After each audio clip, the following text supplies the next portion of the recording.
Номер 16. Вълноломът. Преди известно време стана дума за Джулая.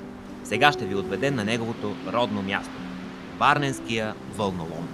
Като най-изнесена в морето локация с видимост на изток, това е мястото, където за първи път на 1 юли 1985 г. хипарите посрещат изгрев. Вълноломът е любимо място на много варненци, но за повечето от тях са останали незабележими детайлите, заради които сме тук. За целта не забравяйте да вземете детективските си лупи. Крайбрежното съоръжение е изградено от каменни блокове, съдържащи милиарди фосили на морски микроорганизми от преди милиони години. Можете да откриете причудливи макрокартини на микрокосмоса от флората и фауната на първичния океан. През годините дъждовете и морските вълни отмиват повърхностния слой от варовик и разкриват все нови и нови фосили. Открийте и ни изпратете снимки на каменен блок.